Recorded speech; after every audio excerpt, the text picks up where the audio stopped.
Then in Oakland 2009, a new deobfuscation approach was proposed with both static and dynamic program analysis.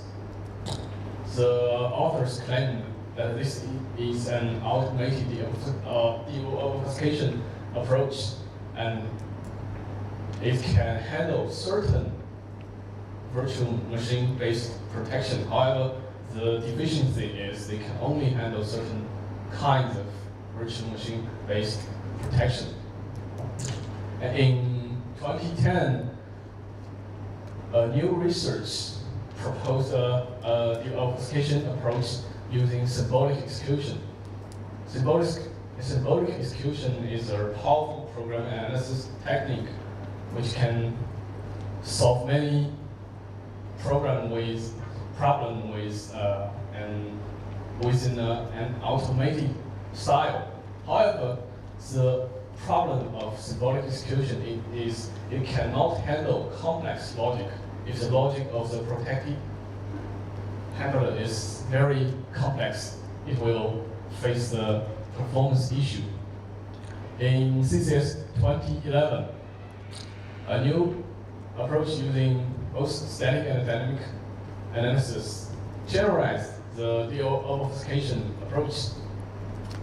It relied on the system API used by the obfuscated code to help locate and understand the obfuscated code. However, it heavily relied on the auxiliary API information. If the protected code does not invoke any system API, this approach does not work. So in Oakland 2015, an approach using the taint analysis to improve the accuracy of the obfuscation. It used the taint analysis to track the execution of the obfuscated code, and then it tries to recover the control flow graph of the obfuscated code.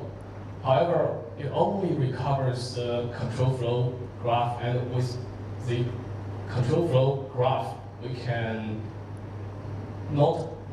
understand the semantics of the protected program. So, based on all these previous works, we are trying to address the understanding the simplification of the obfuscation with our own system. We propose the obfuscation system called Nightingale to help automate the issue of understanding obfuscated VM bytecode. The code understanding or the code translation process in our system can be divided into five phases, and then I will introduce each phase.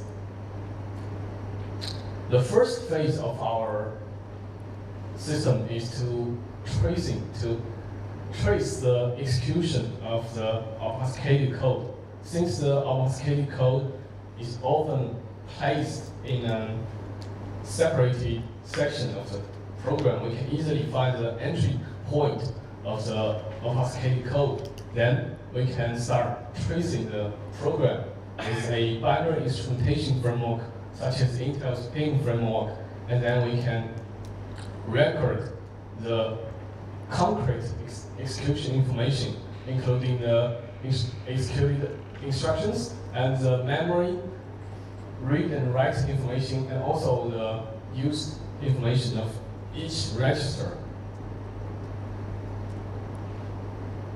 And with the record execution trace, we can then split the entire record execution trace into different handlers using our handler clustering technique.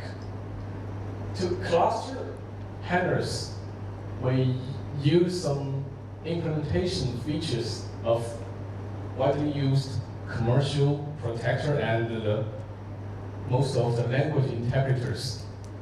We find that handlers often ends with a indirect jump, like in this sample, the last instruction is an indirect jump with a thread execution model. And then we find the pattern in indirect jump target calculation.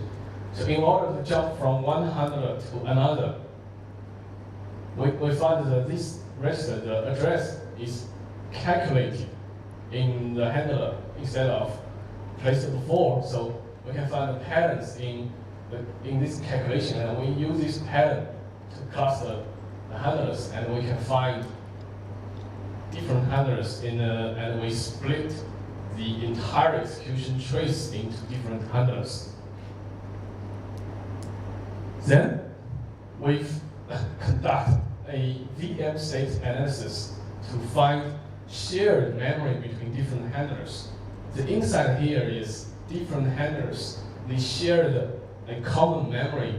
It is the context of the VM, we call it VM state, including the VM virtual register and VM memories, including VM stack, and VM data sections. So we try to find the shared memory between different handlers, and we define this shared memory as a VM context.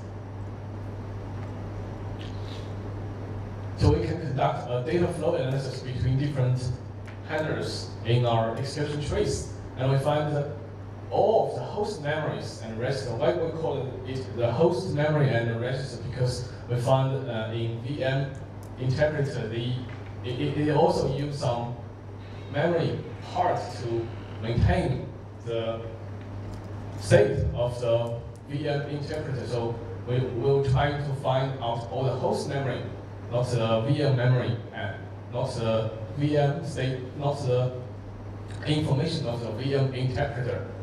Then we define it as a critical context of the VM state. So after the analysis of VM state, we can understand the entire execution flow of the VM obfuscation.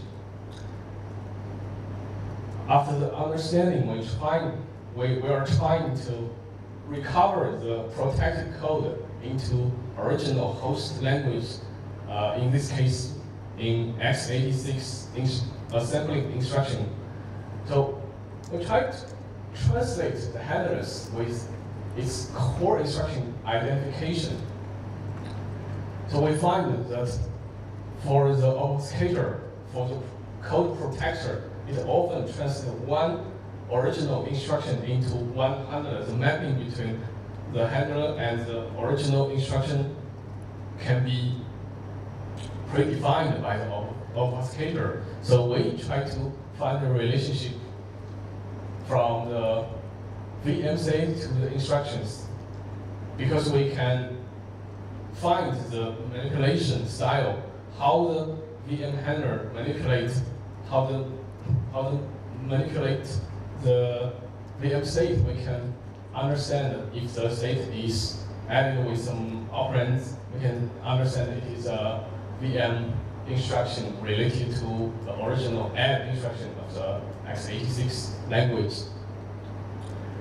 So we conduct a value-based backward slicing to reset the non-core instructions. The non-core instructions are the instructions inserted by the protector to trying to add the difficulty of understanding the handlers.